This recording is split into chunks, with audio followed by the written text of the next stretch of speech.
Hi, I'm Jared with Kombucha on Tap, and you just got your kegerator delivered. Congratulations! You're on track to have a wonderful experience.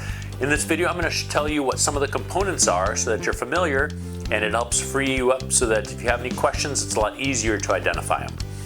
So we're going to start off with, this is a kegerator, or a draft system. All the different components work together in the system to create the perfect pouring experience. So we have the tower, we have faucets, different styles here, the tap handles, we have the kegerator body, then inside here we have the kegs, we have the gas cylinder. So all of it works together to be able to create the great experience that I know you're going to have. So let's go through and look at some of the components a little more closely.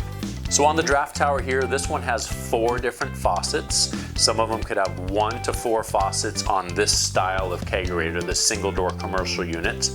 It also has a built-in drip tray, which then goes to a collection bottle, or it can connect to a floor sink at your retail establishment. It has this guardrail on it, so you can put items up here and not have to worry about them all falling off. It can be very handy in your experience when you put cups and glasses up here to be able to utilize. And then we'll go inside here,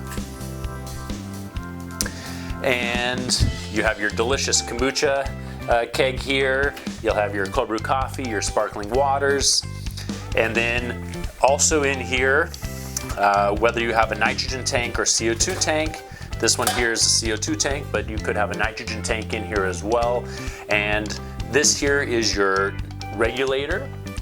It tells you how much pressure is in the cylinder, as well as what your pressure you're pushing the beverage out on. So that's kind of how the pour performance is gauged, is the line pressure.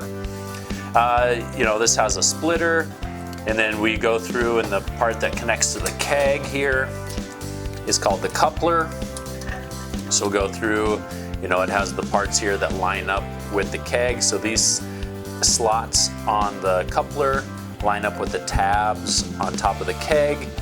So you pop that on there, just a quarter turn, and you'll go ahead and this handle here is just a lever. So actually you just push it down to engage. Some of the other ones you pull it out to be able to engage it. So this one's a little bit easier.